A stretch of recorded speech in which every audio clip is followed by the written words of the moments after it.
Hello అండి. ఈరోజు మనం ఈ వీడియోలో గుణింతపు గుర్తులతో వచ్చే తెలుగు పదాలు ఫస్ట్ వచ్చేసి తలకట్టుతో వచ్చే పదాలు, దీర్ఘంతో వచ్చే పదాలు, గుడితో వచ్చే పదాలు, గుడి దీర్ఘంతో వచ్చే పదాలు, కొమ్ముతో వచ్చే పదాలు, కొమ్ము దీర్ఘంతో వచ్చే పదాలని ఎలా పలకాలి అనేది నేను ఒకసారి క్లియర్‌గా చెప్తాను.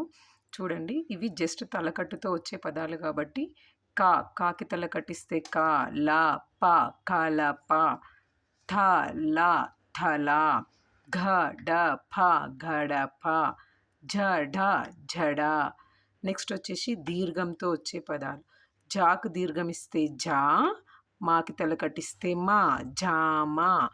కాకి దీర్ఘం ఇస్తే కా, గాకి తల కట్టిస్తే గా, డాకి తల కట్టిస్తే డా, కాగడ. తాకి దీర్ఘం ఇస్తే తా, తాకి తల కట్టి తాత. ఈ దీర్ఘం పదానికి డిఫరెన్స్ అబ్జర్వ్ తాత. నెక్స్ట్ వచ్చేసి తాకి దీర్ఘం ఇస్తే తా, ఇస్తే మా, రాకి తల కట్టి తామర, తామర. నెక్స్ట్ గాకు గుడిస్తే గి, ఇస్తే రి, గిరి. పిడక, పిడక చదివించేటప్పుడు పిడక. సరే, ఒకవేళ ఈ వీడియో పిల్లలు చూస్తున్నట్టయితే పిడకూడదు.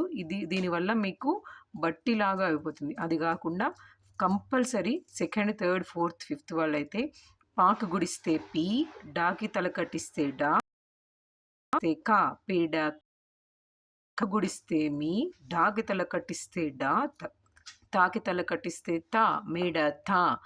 సాకి గుడిస్తే సి, పాకి దీర్ఘమిస్తే పా, యాకి గుడిస్తే ఈ, సిపాయి, సిపాయి. నెక్స్ట్ గుడి దీర్ఘంతో వచ్చే పదాలండి. గుడి నార్మల్గా గిరి, గిరి. గుడి దీర్ఘంతో వచ్చే పదాలు చీర, చాకి గుడి దీర్ఘమిస్తే చీర, చీర.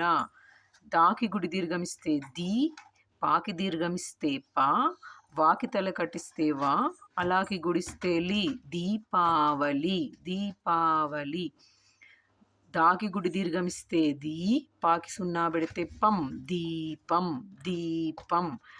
తాకి గుడి దీర్ఘమిస్తే తి, రాకి సున్నా పెడితే రం, తీరం, తీరం. కొమ్ము దీర్ఘంతో వచ్చే పదాలు. కాకి కొమ్మిస్తే కూర, కూర. సారీ అండి, కొమ్ముతో వచ్చే పదాలు. ఫస్ట్ కా కొమ్మిస్తే కు, డా గుడిస్తే డి, కుడి. నెక్స్ట్ వచ్చేసి తా కొమ్మిస్తే తు, లా, సాగుడిస్తే సి, తులసి. గా కొమ్మిస్తే గు, రా కొమ్మిస్తే రు, వా కొమ్మిస్తే వు, గురువు, గురువు.